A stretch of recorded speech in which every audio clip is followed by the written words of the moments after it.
우리가 못 먹는 시절에는 포화지방을 많이 먹으려고 노력했단 말이에요.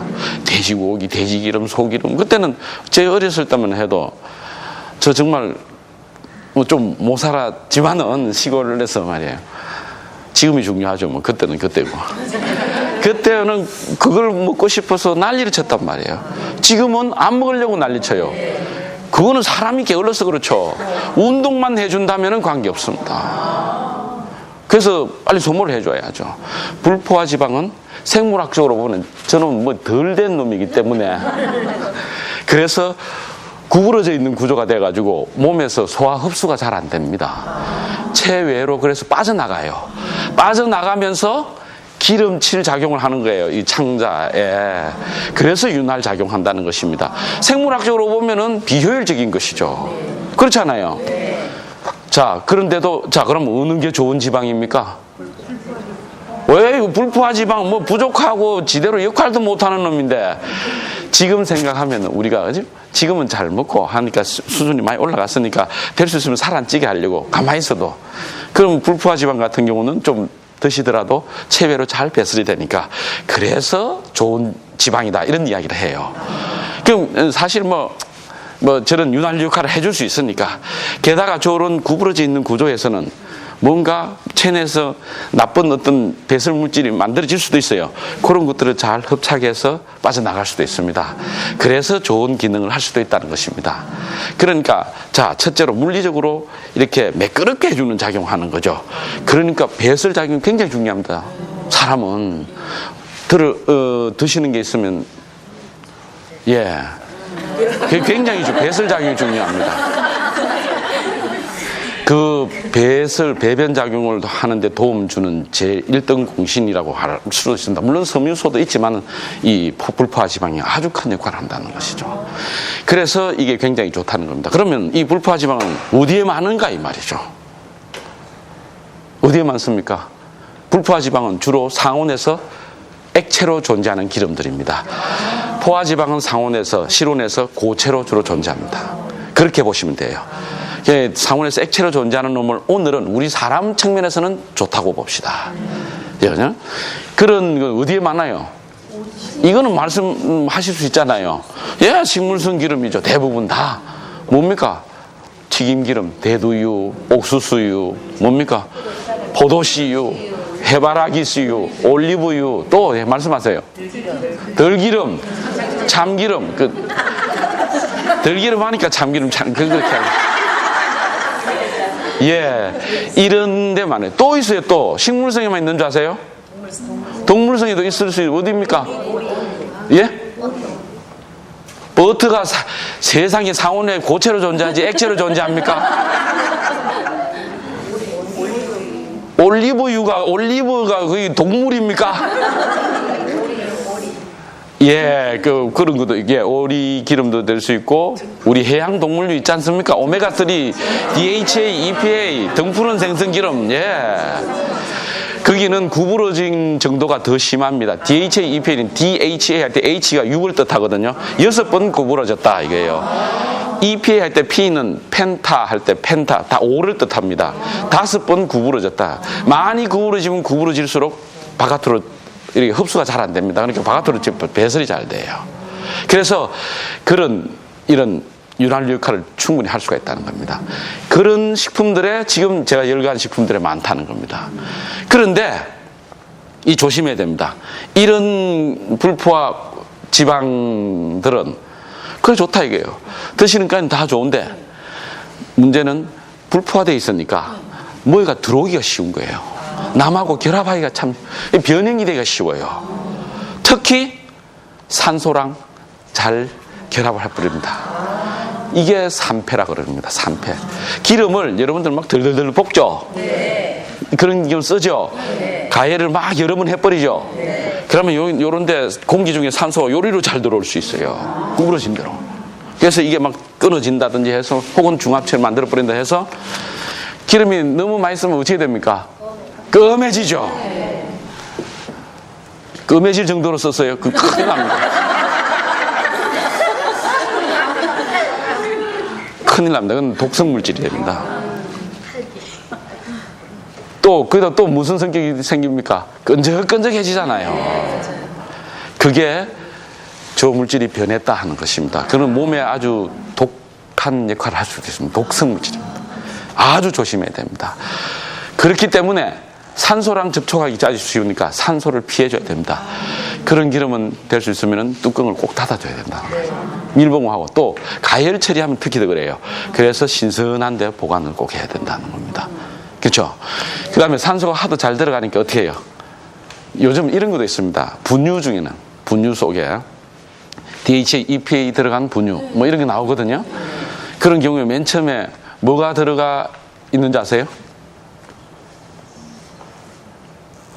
질소 충진이라고 뭐 이렇게 표현되어 있는데 이게 좀 어려운 표현인데 질소를 넣어놨어요. 우리 공기 중에는 산소도 있고 질소도 있고 사실 그 뭐 여러 개 있습니다. 근데 제일 많은 양이 공기 중에 뭔지 아세요? 질소가 제일 많은데 사실. 그러니까 산소만 알죠, 산소. 여러분들 그죠? 근데 질소가 많이 있어버리면은 아예 질소로 다 채워버리면 산소가 들어갈 틈이 없어. 질소는 반응을 안 합니다. 그래서 산패가 안 돼요.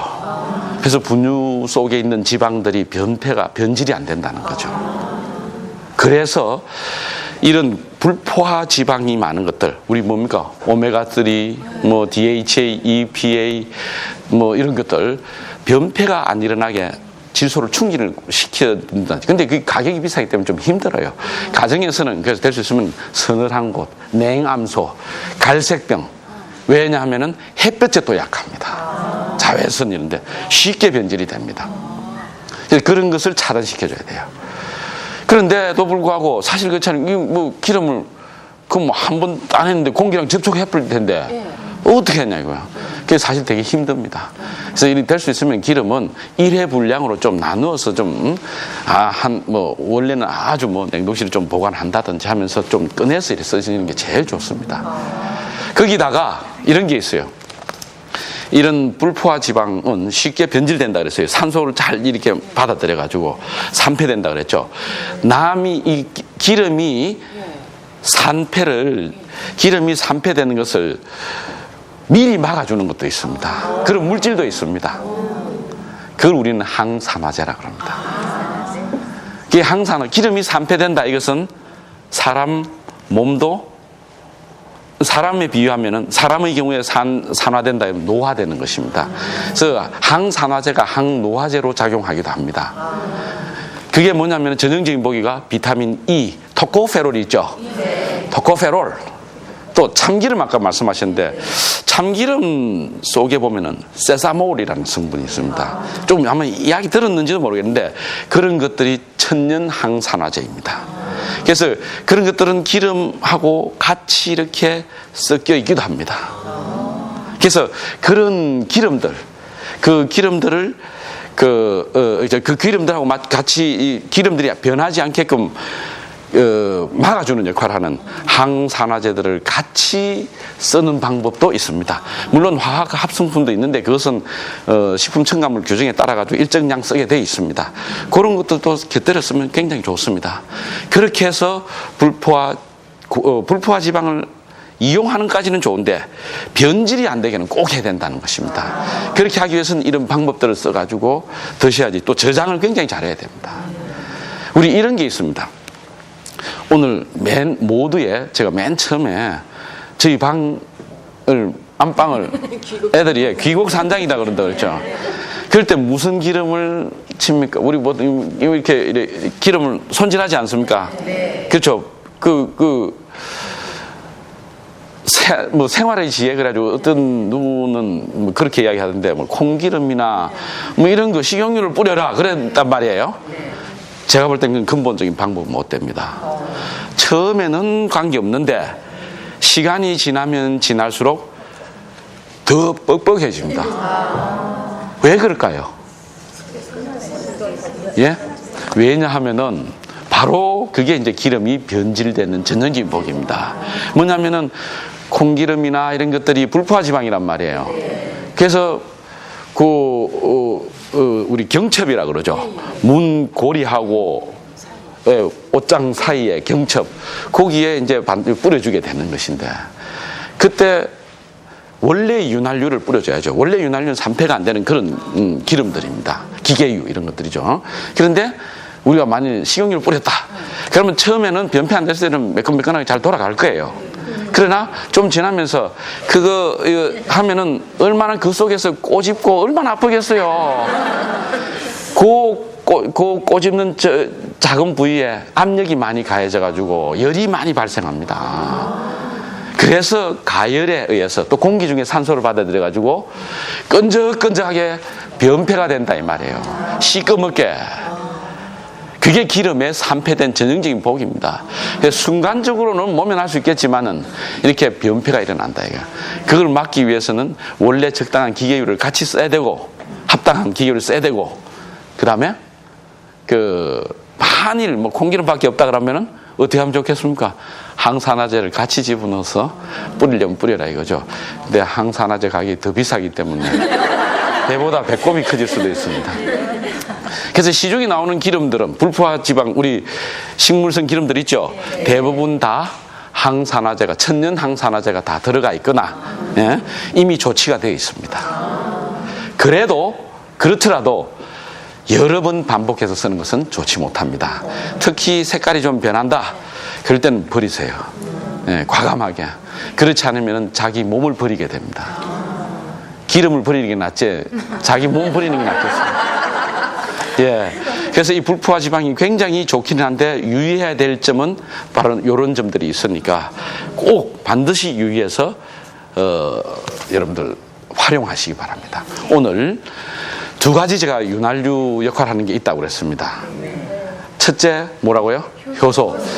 효소는 뭐냐면은 이거예요. 효소는 우리 몸 내부에서 화학적으로 에너지를 만들어낸다든지 그래서 원기 왕성하게 우리가 소화란 말이 뭐라고 그랬죠? 분해해서 조그만 단위로 만들어가지고 장내로 흡수를 잘 시키는 거예요. 그래야지 이놈이 우리 혈액을 돌아다니면서 에너지를 만들 거라는 겁니다. 이 에너지를 만들어야지 우리가 젊게 살 거 아닙니까? 그래서 내부에 에너지를 만들어주는 것으로서 효소가 아주 중요하고 게다가 외부 침입이라든지 이런 균들에 대해서 대항할 수도 있고 그럼 우리는 항균 효소라고 이야기할 수 있죠. 또 항암 작용을 하는 것까지도 또 다 나온다. 가령 오늘 다 이야기하면 효소 작용은 소화 작용은 기본이고 분해해서 뭔가 에너지를 만들어내야 되고 그 다음에 면역 작용하는 것이 우리 콧물 속에 있는 라이소자임처럼 있을 수 있고요.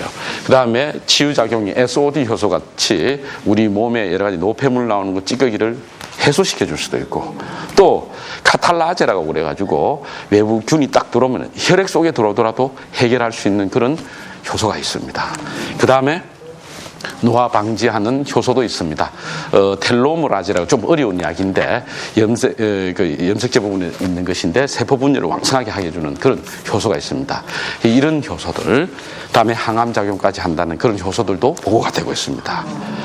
그런데 이런 효소들은 어디에 맞냐니까 새싹 채소라든지 이런 조그만데 좀 또 신선하게 드시는 게 좋다 하는 그런 이야기입니다. 가열 치료는 될 수 있으면 아니 하시는 게 좋습니다. 식품 위생 안전에 문제가 없다면 그런데도 열 처리를 해야 되겠다. 그러면 될 수 있으면 예비 열 처리 정도 우리는 살짝 데친다 그러죠. 그 정도 선이면 좋지 않겠나 하는 그런 이야기죠. 그게 이제 효소에서 좀 제가 말씀드릴 이야기고 내부적으로 에너지 만들고 원기 왕성하게 해주는 윤활유로서 역할하는 것이 효소이고 물리적으로 장 운동, 배변 활동을 제대로 우리가 소화 안 된 놈들은 체외로 배설이 돼야 되니까 배설 잘 제대로 매끄럽게 해주는 역할을 해주는 것은 불포화 지방이다. 이 두 가지 이유는 단 불포화 지방의 경우에는 아주 쉽게 산패가 될 수 있으니까 반드시 조심해서 드셔야 된다는 것입니다. 그럴 때 항산화력이 있는, 그러니까 산화 방지 기능이 있는 그런 식품들 좀 드시는 게 좋다 이거죠. 우리 방 같은 경우에는 한 싫으면데 가령 이제 항산화 식품 이러면은 가령 뭐 우리 비타민 C라든지 비타민 E라든지 이런 것들이 많이 있어요. 그런데 비타민 C는 물에 녹는 항산화제입니다. 근데 우리 기름을 그래서 기름의 항산화력으로는 좀 부족해요. 그러나 그래서 비타민 E를 하면 좋은데 이 또 비타민 E 같은 경우나 토코페롤 뭐 똑같은 유사한 이야기인데 이런 경우에는 문제는 우리 식품이 다 물이 많은 식품이에요. 잘 섞이질 않아요. 그래서 이게 좀 잘 섞이도록 좀 만들면 좋겠다 이거죠. 그래서 물도 좋아하고 기름도 좋아하면서 항산화력이 있는, 그래서 비타민 C하고 항산화력이 있는 물질하고 이렇게 붙여가지고 만드는 그런 연구도 저희 방에서는 하고 있습니다. 예. 그런데 일단 뭐 이렇게 보면은 그런 저런 예들이 있으니까 좀 향후에 여러분들 아주 관심 있게 보시면은 앞으로 아마 장수하는 데 큰 도움이 될 겁니다. 끝으로 저희 방에서 사실 이제 좀 재미있게 실험 최근에 하고 있는 거 하나 좀 소개를 올리면은 효소를 하나 활용한 것 중에 이런 게 하나 있습니다. 표고버섯 여러분도 아시죠? 네. 아몬드도 아시죠? 네. 땅콩하고 아몬드하고 상당히 잘 효소를 활용한 전형적인 보기입니다. 뭐냐면은 땅콩 속에 뭐가 뭐냐면은 물론 지방 단백질도 있지만은 여성들 건강에 좋다. 뭐 대두식품, 콩식품은 뭐가 많다 그러죠? 이소플라본. 그래서 뭐 여러분들 갱년기 장애 해결하는 데 도움도 주고 골다공증 예방에 상당히 도움을 준다는 그런 물질이 있습니다. 근데 그 물질이 천년에 존재할 때는 혹이 하나 붙어 있어요. 이 혹을 떼야만이 흡수가 잘 됩니다. 여러분들 지금 현재로는 대부분 자연에는 혹이 하나 붙어 있는 형태예요. 그걸 드셔도 사실 크게 도움이 안 돼요. 이걸 떼주는 효소도 또 있습니다. 효소가 만능꾼이죠. 오늘 효소 많이 잘 들었죠, 그죠? 그런 혹 떼주는 효소가 표고버섯에도 있다는 걸 이제 저희도 확인했습니다. 혹은 아몬드에, 전 세적으로 아몬드에 많다고 되어 있습니다. 그래서 땅콩, 아몬드 같이 나오는 케이스가 그런 경우가 있죠. 그건 상당히 효소를 잘 활용하는 경우입니다. 그 외에도 또 있습니다.